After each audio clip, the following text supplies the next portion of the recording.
The following conversation is a session I had with a really good friend and somebody that I've been working with since the beginning of this path as a pointer or a guide. His name is Ralf, and he's definitely undergone some really special transitions throughout the time we've known each other. This particular conversation is filled with so many insights that it seems appropriate to be able to share this with all of you, because Ralf is clearly realized in so many ways. He is in a state of lightness, he's in a state of joy, and difficult to say exactly where that is, yet doesn't really matter. This is the benefit of being completely and fully authentic. There is a lot of joy. There's a lot of living life to its fullest, and I hope you enjoy this session because Ralf and I certainly did. Hey, Hey, what's happening? what's happening? What's new? What's new? If things go well, I get my motorcycle license tomorrow. That's awesome. It's Sounds fun. I was so convinced that Ralph would never actually, ride a motorcycle or get a license. And now I just find myself kind of sidestepped by something and just watch myself doing it, and I enjoy it. So Oh yeah, nothing like being on a bike for sure. That's great. Happy to hear that. It's kind of like, I don't know, when I was doing my dream work, I don't know if we've talked about it, like in spiritual circles, they all talk about shifts and everything, shifts happening, and I didn't really get that. I didn't really understand what that means, but then I found myself talking to a friend about my experience, and I the analogy I used was like, I kind of like the Ralph character was sitting on top of a manhole cover that was rumbling all the time, and somehow that Ralph character got shifted to the side, and that manhole cover like got blown open. And so there's some fresh air coming from downstairs. I don't know where it's coming from. I'm going to use that with my partner. Yeah. Be like, there's some fresh air coming from downstairs, baby. Yeah. So yeah. That's awesome. Yeah. Wonderful. Yeah. I mean, it sounds fun anyway. Yeah, it does. And I don't know, and I had this recurring dreams for years that I suddenly would realize that I had a motorcycle in my garage, and I was absolutely excited about that all the time. And sometimes I would dream, but shit, I don't have a license. But sometimes I would dream I have a motorcycle and I have a license. I understand that that's kind of like a symbolic dream, but I kind of like the idea of connecting the dream world with the real world, kind of like. So I don't know. I wouldn't say it's magic. I don't know much about magic, but I think that's probably how it works, to kind of like to make a connection between your inside and your outside. I think that makes a lot of sense. I had a meditation, must have been close to 3 weeks ago, and I lost all sense of self, and the best way to describe it was I became time. I could feel what time feels like. And what it seems like it is like past, present, future, infinite potential flowing into a singularity from all directions that's infinitely small and simultaneously exploding out of it and being twisted and spun and all that. So it's like anything we can think, anything we can imagine, anything we can dream actually does exist in potential. And what we always have is just what's flowing right here, right now. But the potential still exists. Mm-hmm. So that connection you're making, it makes perfect sense to me. Mm-hmm. I mean, in general, I guess in general, I think less and I worry less, but still, I don't really know what to think. Like, for example, there's the law of attraction and think positive and everything. And I kind of like, I have an aversion to that. But then again, I'm not 100% sure that there's absolutely no connection between what we think and what's happening. But yeah, I think you have a point there, actually. It's just that because it's so infinitely full of potential, we could also tune into the things that aren't here, that have no bearing, and that still exist, but just not here. Right. And it's such a paradox too, because it's like this destruction and creation in every instant. And I think the biggest issue with the law of attraction is that it invests in thought primarily, other than just allowance. Yeah, exactly. So for me, I realized that living inside negative thought patterns is not it's not a very comfortable thing to do. So if you can change negative thought patterns into positive thought patterns, it might be an improvement, but still you're orienting yourself towards thought patterns. And in the end, I mean, like now when we talk, like things just flow out naturally, and it makes sense to use all the expressions and everything I'm using. But at the end of the day, I'm aware that actually there's nothing I can say about all this, because in the end, it's all just concepts, you know? That's a really good point. And it seems like sometimes in the midst of a conversation, there's no processing of what's being said by the other human being. Like I have no clue, but something is still being exchanged, something that can be felt. And after that conversation, even if I don't really seem to be taking any part, that other person wants to give me a hug, even if they're a complete stranger, because something is connecting still outside of the content. So I think that's probably where you're pointing. You notice that there's something that's always here outside of the content. And even if there's content being exchanged, there's still something else underneath. So it doesn't really matter what the content is. Not really. And I mean, the mind, like someone likened it to a little puppy. And I guess for most people, it's an untrained puppy. And I feel mine has become trained a little bit more, but still, it's, I don't know. At the end of the day, for me, it's about accepting and trying to let go of control. And I guess I guess the way I used to use concepts in the past was in order to try a sense of control and security that is actually not there. So I guess now I have a much more relaxed and looser relationship to concepts. But it's kind of like, it's new. It's kind of like, oh, okay. So I kind of like, when I listen to myself, I feel like, oh, I sound a little bit like the spiritual teachers, but it feels different from what I expected it to feel, you know? Always going to be that way. It'll never feel the way we expect it to feel. Right. Ever. Right. Yeah. That's why it's so fun though, because it's always a surprise. It's always new. It's always spontaneous. And here's the best part, is what you're pointing to is just really great self-pointing and great insight, because it's felt. And the control, all it really seems to be is put as like adding effort against reality as it is, as if there's anything we could possibly do anyway. Right. We could just, the best thing is like when you're talking about the little puppy, that's another way to do it is, or see it is like, imagine having a little child attempting to help you cook in a very small kitchen. And every time you turn around, you're bumping into this child, and he really wants to help, but he's dropping eggs and spilling water and all this stuff. This reality doesn't need help. That's what the identity is always attempting to do, is help that which doesn't need it.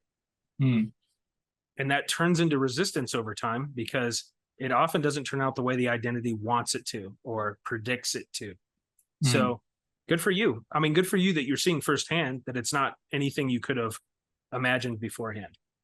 Right. Yeah. That's how you know you can taste the strawberry. Yeah, it's kind of like I'm not interested in spirituality anymore. Like whatever Yeah. that may mean. Like What does it mean? I can't get myself to meditate because I feel like there has been a replacement of the drive for spirituality and enlightenment and whatever that is, that has been replaced with me actually living my life. That's And right. so, This is what Adyashanti points to. He says, once you go to the top of the mountain, you have to make your way back to the village. So this is integration. We're not intended to be in a cave, you know. but you know, I don't know. I don't feel I've gotten the great kind of like thing from the universe giving me the seal of approval. Oh, you have reached it. You have gotten the insight. Now go back. You will never ever get that. I don't know. Like when people are like, "Oh, you're awake, aren't you?" And I'm like, I cannot answer that question. How could I possibly know?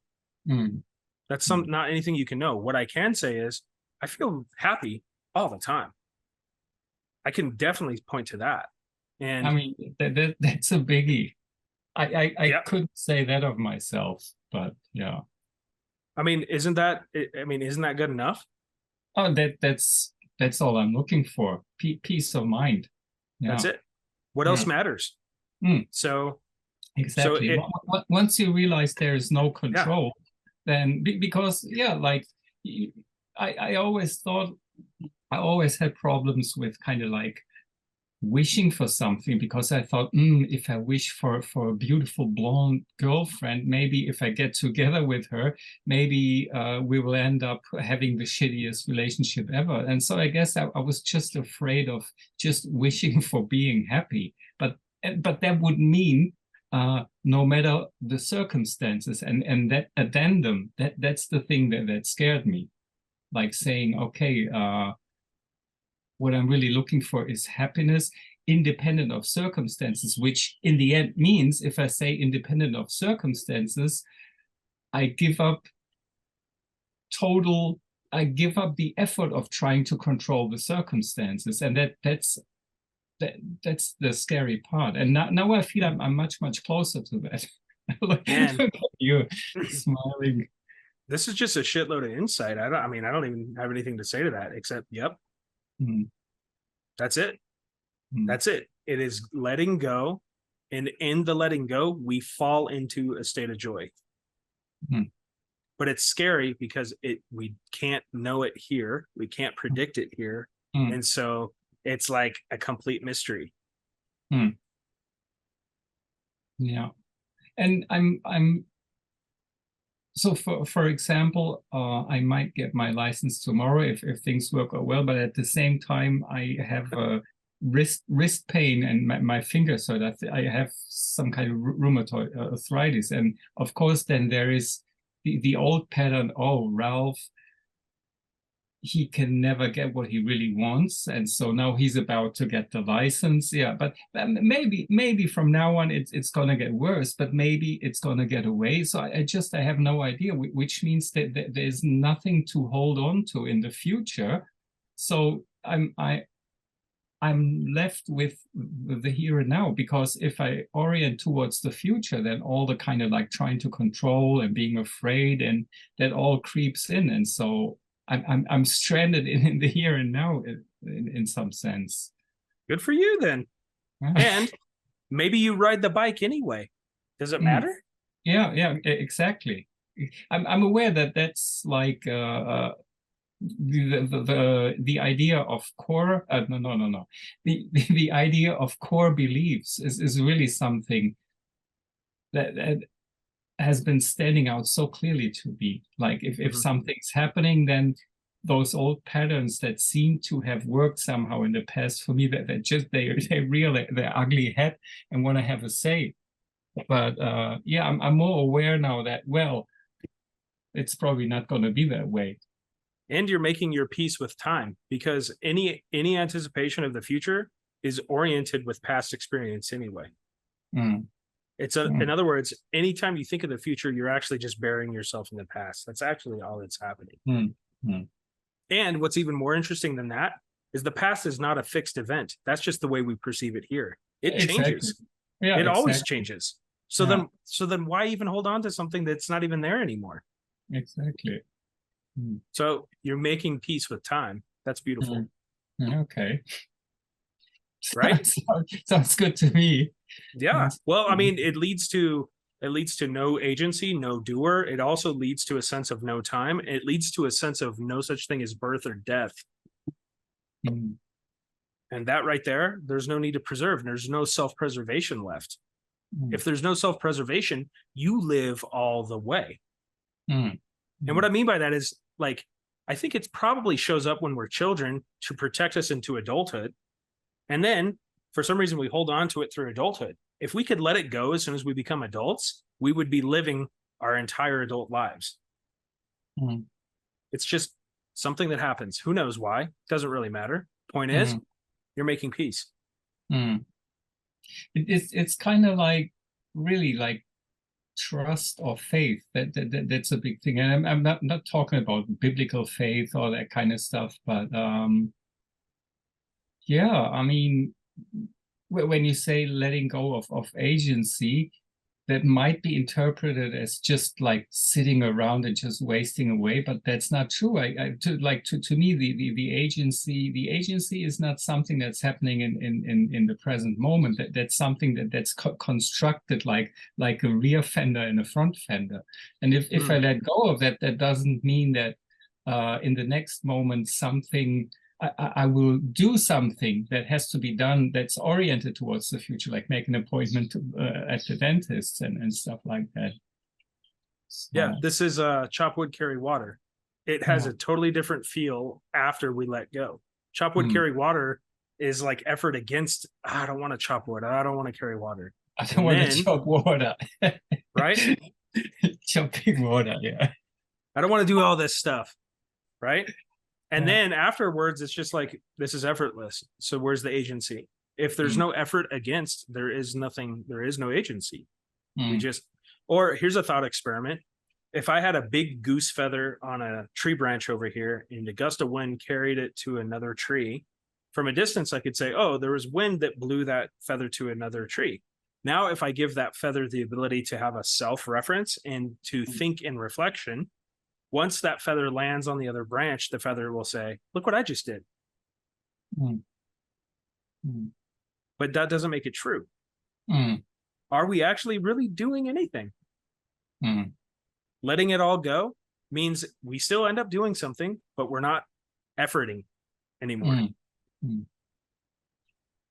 Like there's something I studied geography, and one of my majors was hydrology, and we worked with a lot of modeling. And I remember something my professor said. He said, like,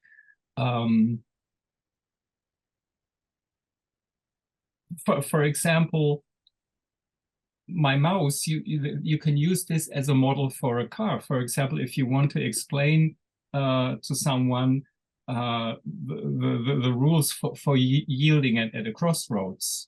And so for that, how do you say, for that end, this would be a perfectly fine model for a car.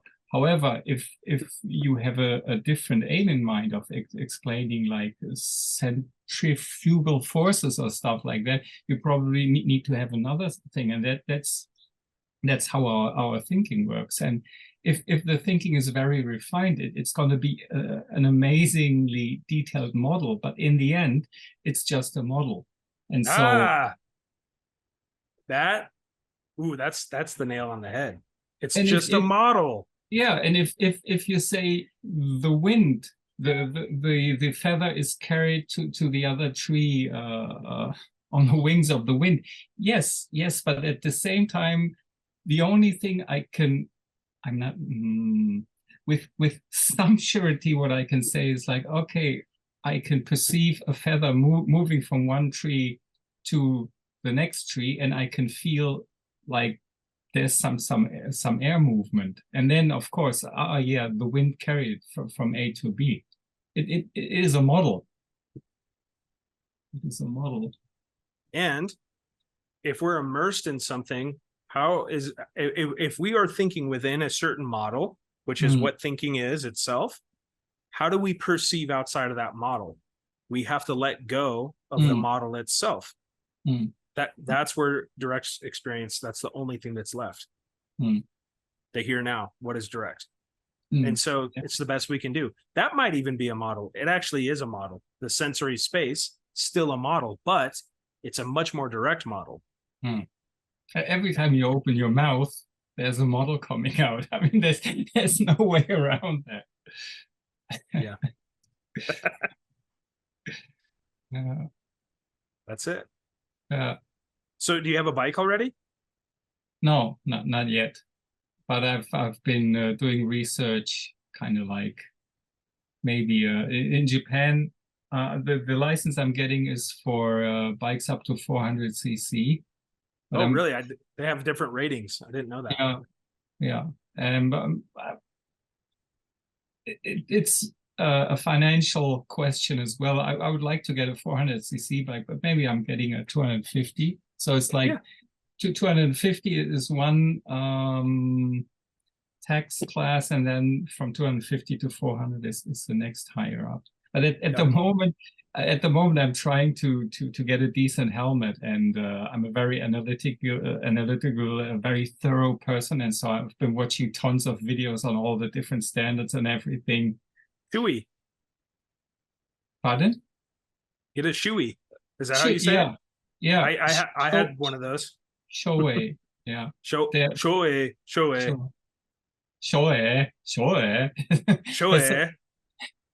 But they're really pricey, and I kind of like from what I understand right now, price does not necessarily translate into having a safer helmet. So that's your bike? Yeah. Jesus Christ, look at you. Sweet Jesus. Nice. It's an old Suzuki GSXR 1100. A Gixxer. That's right. 1100. Big bike. That's a big bike. Dang. Yeah. It's funny when I told a friend, I had a very funny conversation online with a friend. I said to him, dang, I just started doing something totally unreasonable, like spending money and time on getting a bike license. And he said, nah, shut up. Just keep on growing. And it seems that bike riding also has like mental health benefits. Yeah. I was really surprised. There's something about feeling ourselves exposed to space and time as we move through it that it has a remarkable effect. It feels mental health, absolutely. But it also, when you're riding a bike, you are utterly present. You don't have a choice. Exactly. Not like in a car. Yeah. Right. Because in a car, but when you're on a bike, it's just, you're right in the midst of everything. Yeah. So that rationale doesn't even apply here. When it comes to our sensory space, even like the mental health stuff that we talk about, there is no rationale. It's just whatever feels right. And it's unexplainable. Most of the time, we just don't really know. It just feels good. That's good enough. So who cares? I mean, you make money for a reason. Like I just, I've been having on and off, I've been having health issues, and I just kind of like feel, well, I can sit around and try to manage my own demise, kind of like managing until the day I die, make sure I have enough money for this and that, or I can, in the meantime, I can try to have some fun as well. Yeah. I mean, the whole point of all of this is to live as much as life gives. Because up to this point, being our mind identified, we still live in a box. We don't live fully. Right. Yeah. And the funny thing is, like, it's not so much the Ralf character that wants to ride a bike, right? Because he would prefer to play it safe, like, so in a way, I feel like, well, if the universe wants to get to experience riding a bike through this, then who am I to say no? That's the best response I've ever heard. That's the best way Yeah. to put it. Who am I to say no? The universe wants to ride a motorcycle. And I mean, like, well, of course, there then is a higher risk of getting into an accident and stuff. But I mean, I'm getting ahead of myself here, right? Yeah, So, I mean, there's no point in calculating probability because probability is never a guarantee. Exactly. But what is guaranteed is right here, right now. And that means when you're on the bike, you're guaranteed to be on the bike. Exactly. Yeah. That's I mean, statistical thinking again is that's a model, and that may be helpful when you're making decisions. But I remember in the past I used to say, like, when I was looking for a job, like when people said, the odds of finding that job, that there are only like a certain number of jobs available. I always, I don't know where that came from. I always said, well, I don't need there to be 2,000 jobs like that. I just need one, and that one job, I need to find that. So, yeah. Yeah, I mean, I don't think there's any probability that can calculate joy. And that's really what the name of the game is here. You know, you've played in the other realm for a long time.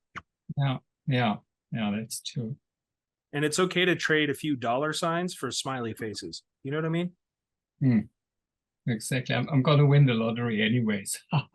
That's right. That's right. I'm going to see you all over the news. Yeah. What's been going on with you? It's been a lot busier lately in a good way. I have like sessions booked all the way through mid-September at this point. Wow. So it's just, I don't know what really changed, but it's just, I guess, how it goes. And yeah, I'm going to be doing a retreat with Angelo in May of 2024. That's kind of exciting. We're going to be in good old Kentucky. Hell yeah. Which is just a nice kind of southern place to be, if you know what I mean. Yeah. So yeah, it's just been a really nice flow. You know, in a lot of ways, nothing has changed, and in a lot of ways, everything has changed. But not one single, even remotely, conceptually even bad day. And that's all that seems to matter.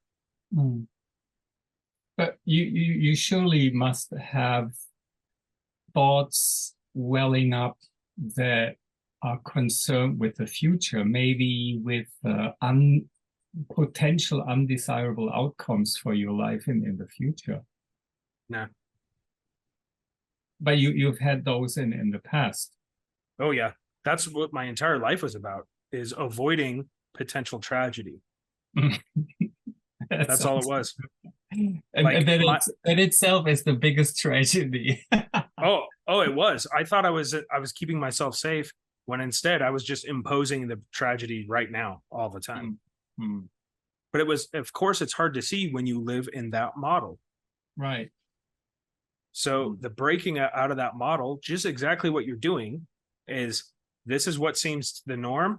Now I'm introducing something else naturally, effortlessly. Here's a motorcycle. Now the model changes, and we just continue doing that. All of a sudden, we're not actually creating this. We're just along for the ride.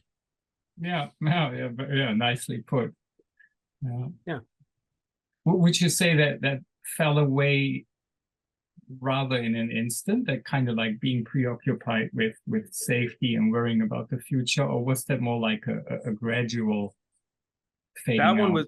That one was definitely a lot more gradual. I would say there was a 6-month period, so it didn't take that long in the big picture, but it was about 6 months of really getting into relationship with pain and avoiding pain and resisting pain. That was a really major shift in terms of how reality was perceived, because there was a very fundamental belief that reality is a dangerous place where I must make sure I am protected. And then it became suddenly clear that there's nothing dangerous here at all. until there is. That's the thing. There's no bear until there's a bear. And if there's a bear, you don't need to worry about a bear. Right. In fact, it's weird. The body kind of does what it needs to do automatically. I don't know. Have you ever heard those stories about like somebody's car falls on their kid and a woman just picks up the car and takes the kid out? Yeah. That's all automatic. We don't even think about it, and we don't have to plan for it in the future. It just happens on its own. So if there is a bear, the body will probably do something, but I don't have to. Praise be to the manhole from below. The fresh air from below. Exactly. Yeah, you seem so much lighter than the last time we spoke. I mean, you seemed light then, but you seem lighter now. Maybe that's what enlightenment is weightlessness. All right. Yeah. I mean, definitely the lightness. That's I mean, there's no question about it. You haven't even attempted to insert one potential problem in this entire conversation. When before you were very careful to like go too far. But also, you're not doing that anymore. And I think that's beautiful. Oh, I'm happy to hear that. Yeah, now that you mention it, that used to be one of my main patterns. And that's probably German, and it comes from my family. So there's always a, yes, but, and the but is always like a negative hammering down. And right. Don't get your hopes up, Ralf. Yeah. Oh, well, yeah. But think about what we're saying when we say that. Don't feel happy right now, because in the future, you're not going to feel happy. So you might as well just not ever feel happy. Exactly. It doesn't make any sense. Yeah, if you want to play it safe, try not to be happy. Right. Basically, don't ever feel happy, because at some point you won't be happy. That it still doesn't make any sense. How do you know?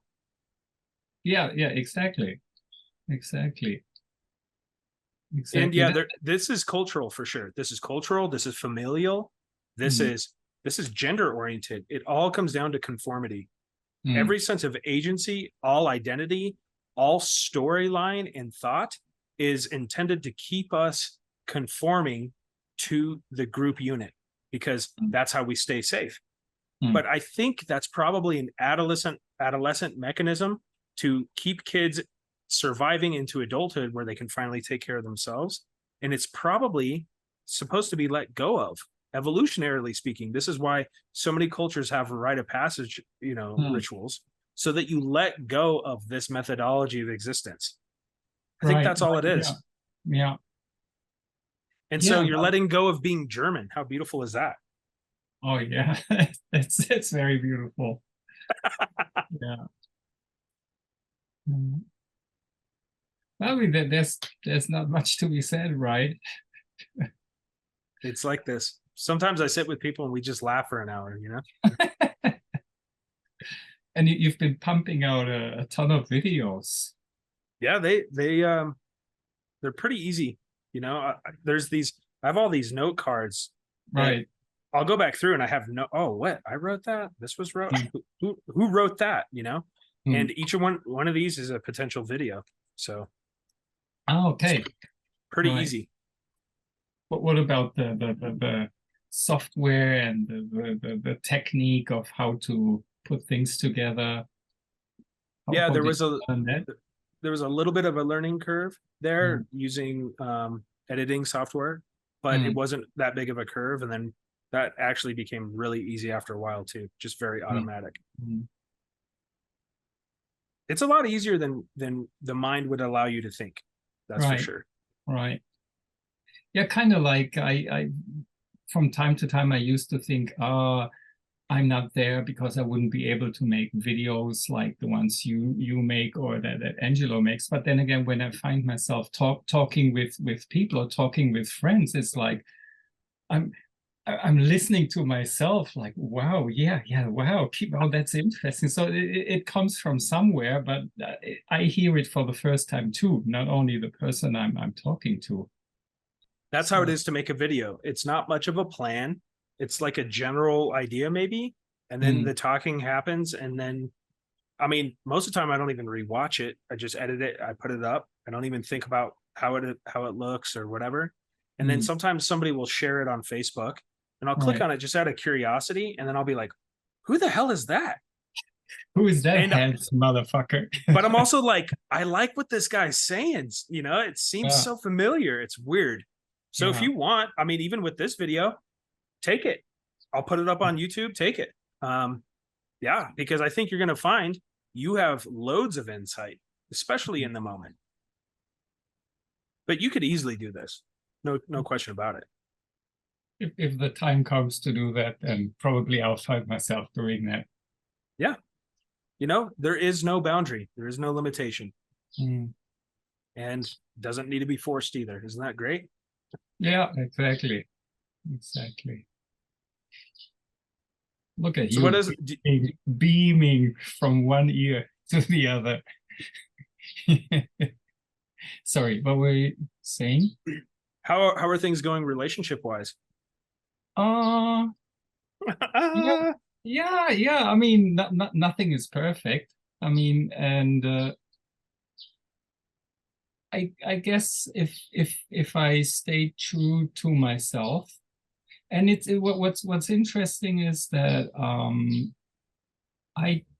it's the way she communicates also, but if she shares difficult emotions she has regarding our relationship, I don't feel accused or attacked, and so I can basically I can sit there and I'm pretty calm, and I think I understand that she is trying to share the feeling she has, and of course it has to be put into words, and the words of course could be construed as kind of like oh, your behavior makes me feel that way, but it's not the way she intends it, and that's not the way I take it. So that's also kind of interesting. So there seems to be more room for the concerns of other people. That's a nice way to put it. You know, I usually say meet people where they are, but that's the same thing. Yeah, that's it. I mean, whatever she's expressing, even if it is pointing the finger, it still doesn't mean anything about this human being. You know, it doesn't mean anything about you.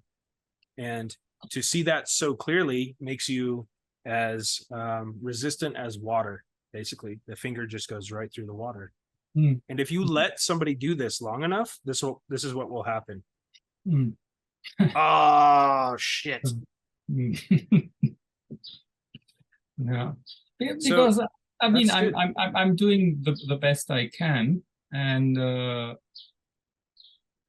yes, if I don't accuse myself, I should have done. If I'm myself, if I'm authentic and caring and authentic, then there's nothing to fear, you know. Man, that's what empathy looks like when it's directed toward this. Because if we really look at empathy, you can talk about any character throughout history, and you think about something terrible somebody has done, and you ask yourself, well, what would I do if I was in their shoes? If we really sit with that, the answer is I would do exactly what they did, because I had the same background, the same education, the same parents, the same social whatever. I would have done the same thing, because I would be that person. To take that and apply it here, of course you're doing the best you can. And anything you've ever done, you didn't really have any other choice. And the other person also, they're doing the best they can. That's right. So then where's the conflict now? Exactly. I love it. That's brilliant. See, this could be a video, Ralf. Okay. If you want to put it up, go ahead. Seriously, this is a great interview. Yeah, if you want, I'll post this. This is good. We're having this is solid. Good. Go ahead. You are in you're right in the midst of it, you know? I mean, you think I'm the one beaming? You should see you. Oh, stop it.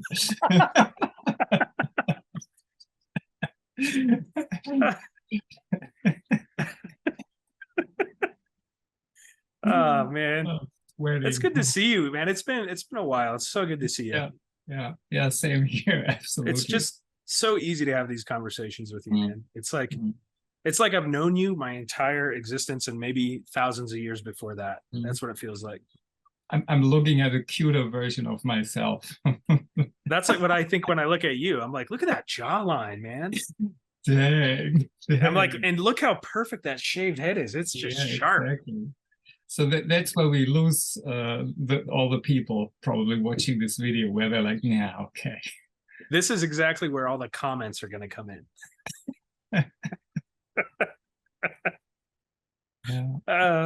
That's awesome. Yeah. So how's the teaching going? Are you off, right? Do they take breaks in Japan? Yeah. So I'm on break until Monday. And the teaching, it's team teaching. So which means that there's a Japanese teacher and myself in class. And one of my team teachers, he's a very interesting character, an elderly, very resolute, very passionate teacher. And sometimes we crash into each other. Totally. And we're having arguments that get very heated in front of all the other teachers. And it's funny to see what like after such a heated argument where we really kind of like tear into each other, then you usually, in the past I would have felt, okay, so the relationship we have now is kind of like cut back to this level because we have all the whole conflict between us and everything. But I kind of like, I found myself connecting with him in a different way. So I think he can be, he can come across as scary at times, but that's true for me too. But anyways, I think I kind of like, I discovered his cute side, and I kind of like tapping him on the shoulder and kind of like making fun of him, but in a loving way. And the funniest thing is, like, I didn't plan on doing that. That just happened. It just flowed out of me, and it seemed to have been exactly the right thing to do.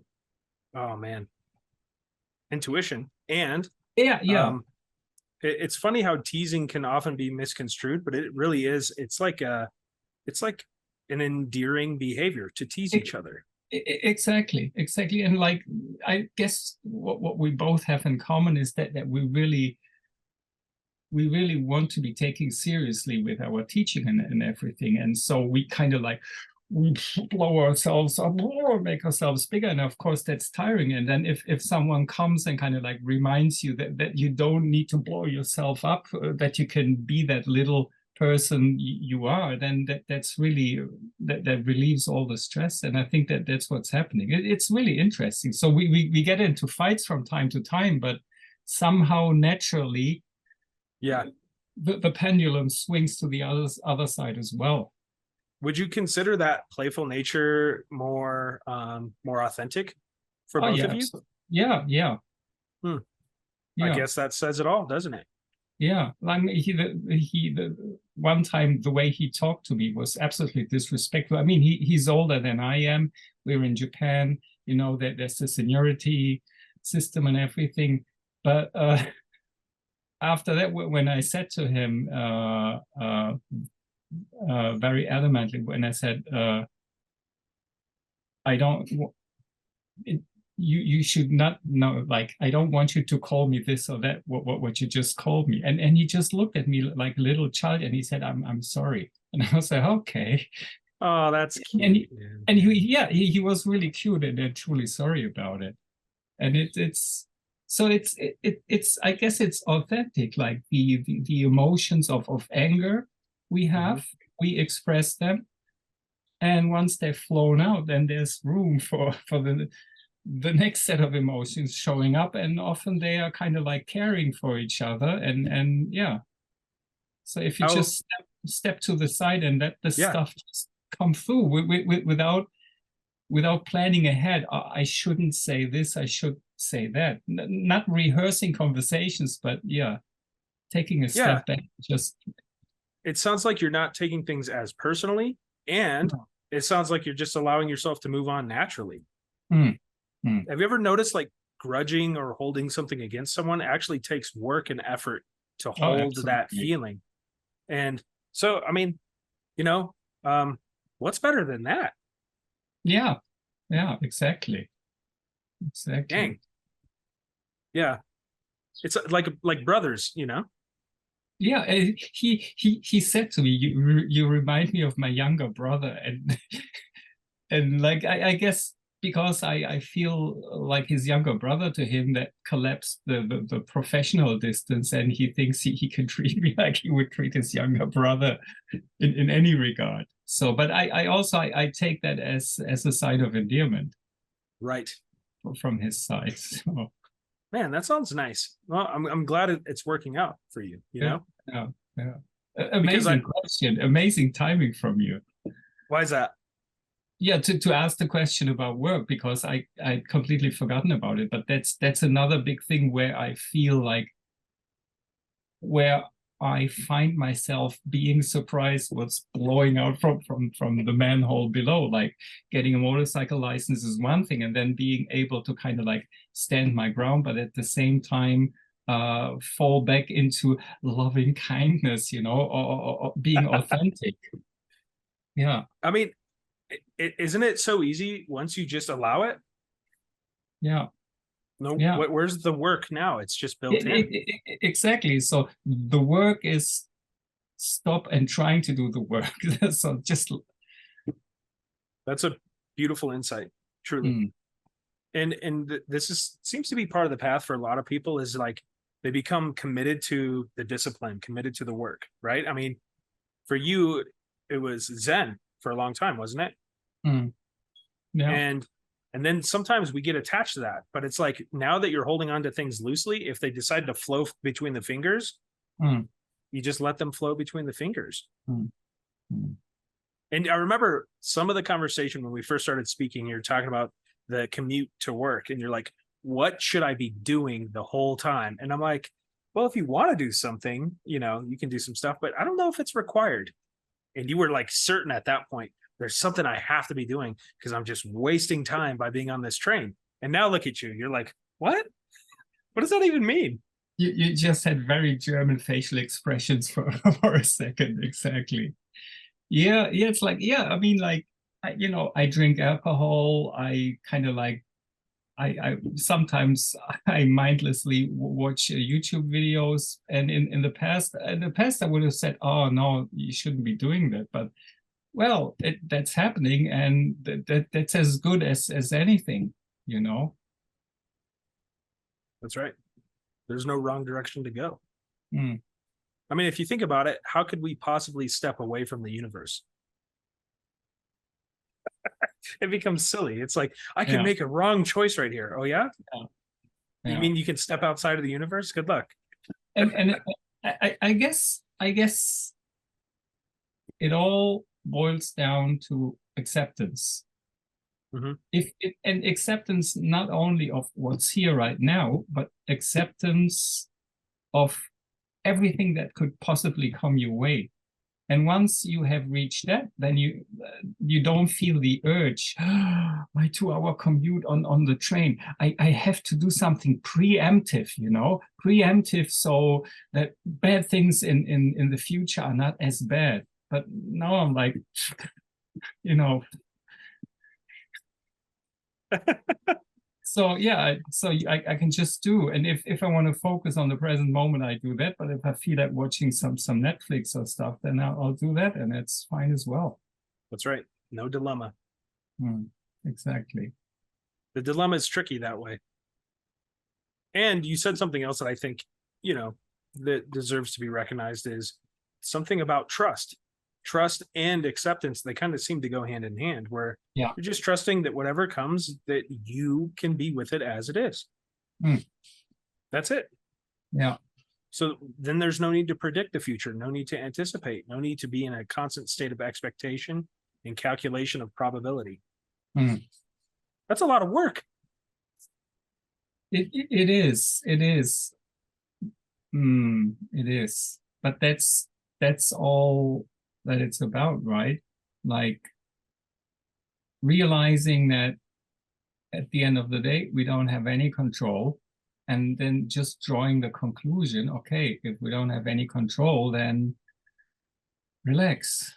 What's going to happen is going to happen. And we have a German saying, which is, nothing is eaten as hot as it's being cooked. So, which, like the way you anticipate things, it's never as bad as it's actually going to turn out. Wow, that's a German expression too. Love it. Yeah, it's funny, right? I love it. Is that in English? Do you have something similar in English? There's got to be something parallel. Yeah. Nothing's coming at the moment, but the meaning was really clear. Yeah, because when you eat it, it's not as hot as you've been cooking it up. Exactly.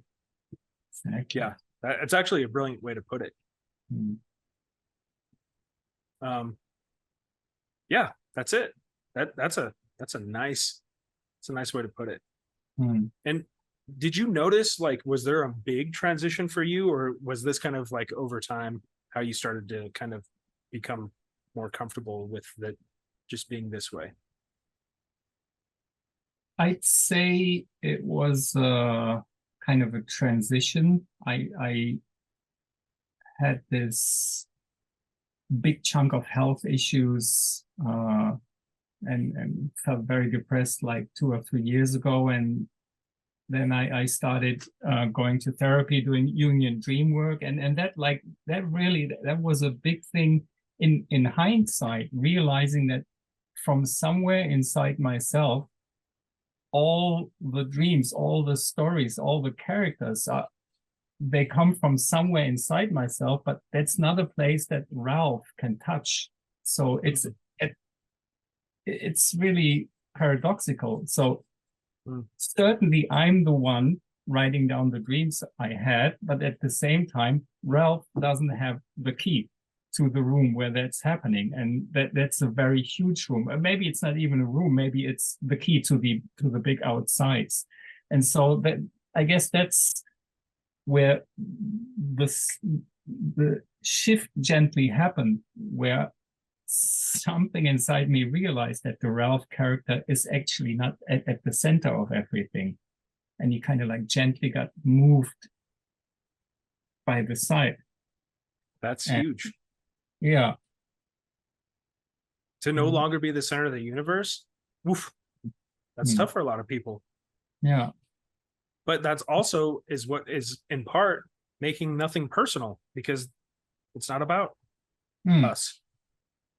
And then the next big thing is that I finally had the courage to speak out how I felt about my marriage and what was missing in my life, and to take that big step and sit down and have a conversation with my wife, which somehow I think I had known all along for many years, but I was just too scared to express, because I thought, if I'm going to shatter the vehicle that has given me kind of like continuity or safety or whatever, if I shatter that, then maybe I'll drown and everything is going to pieces. But actually, it was more like punching through an ice sheet and just being able for the first time to get your head above the water and take a deep breath. And so that kind of like, I felt like I cut the Gordian knot, kind of like the knot of everything being tangled up, kind of like, yeah, opened up. Yeah.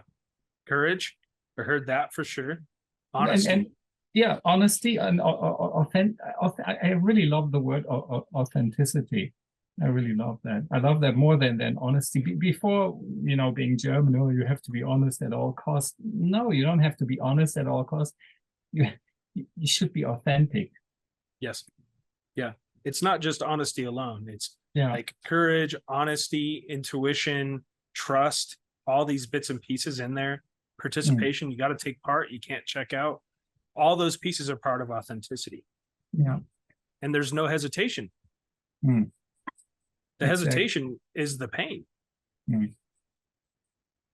Yeah, like I watched something the other day. What was it? I don't know what it was. Tony Robbins. Tony Robbins? So, I mean, people have different opinions on him. It's very American, the way he does his things. But I think it was in the Netflix documentary about him, where someone said, either him or someone else said, you got to do things because they're right and not because you like them. Yeah. And so, yeah, there's I think I had this misconception that the right thing to do feels good. It doesn't necessarily. Sometimes the right thing to do is a very hard thing to do. Right. I see that. Yeah. And maybe over time it becomes easier and then it does feel good. Maybe. I mean, the idea that if you do the right thing, that there will be happiness ever after for everyone involved. But no. Sometimes you have to rock the boat, That's right. And I don't know where that misconception came from, but wouldn't surprise me if it were kind of like a cultural thing, like doing the right thing feels good. Right. And you'll be in heaven if everyone is happy. I see angels, That, I mean, I think you have a point there. It's co-opting, it's bypassing. Because I think the biggest thing is the right thing. What we can definitely say, no matter how we say it, the right thing just feels right. Exactly. And then the mind comes in and tries to argue, either trying to argue why the right thing is the right thing, and that's already the wrong thing to do, or why the right thing is the wrong thing to do. So anyways, if the mind steps in and tries to have a say in the right thing, then just kick it out. Yeah, because you end up in a dilemma, right? Exactly. Wait, is this the right thing or is it not the right thing? And then you're stuck in this limbo again. Yeah. I think that's hilarious. Yeah, that's a really good point, Ralf. It really is. That there are these subtle beliefs about things, like if I do the right thing, it will feel good. I think at this point, for this character or this human being or whatever I seem to be, there's just no apology. It's just the thing that is the right thing or the natural thing is just what it is. Doesn't matter. There's no result being even considered. Not worried about consequences because there's no other choice at all. It's just what is natural. Exactly. Yeah. And then when we don't have that dilemma of constantly stuck in choice, it's just effortless. Like you're getting a motorcycle. if fingers crossed, if I don't screw it up on my test tomorrow, but I'll get one for sure. I'll get one. It's not possible to screw it up. This is your destiny. Truer words have never been spoken, my friend. How exciting. Yeah, absolutely. I love writing. I mean, it's like the huge tank, the smell of gasoline, the vibration, everything. Yeah. It's Never would have impossible thought not to feel it, right? yeah, exactly. That's cool. Well, I would love to see like a picture when everything comes about, you know? Yep. Because you do take some wonderful pictures, all these pictures you've sent, you know? Appreciate it. Thank you. Thank you. Is there anything I can give to you? Anything you want? Anything you need? Your love, brother. That's enough for me. Oh, I love you a lot. Absolutely. No hesitation around that. Same here. That's I hope we can meet in person one day. oh, I think that's definitely going to happen. Great. Great. Yeah, you know, there's a lot of people that I work with in Australia, and I was like, if I ever go to that part of the world, I'm going to go to Japan also. Great. I've always had a lot of respect for just the Japanese. I think there's so many wonderful things in that culture. Cool. So good to see you, man. Yeah. Yeah, big hug. I can feel the hug. Yeah. I was just thinking, yeah. So okay. All right, man. Well, I'll talk to you soon. Yeah, pretty soon. Okay. Take care, man. Bye, Ralf. See ya. Thank you. Bye. Bye.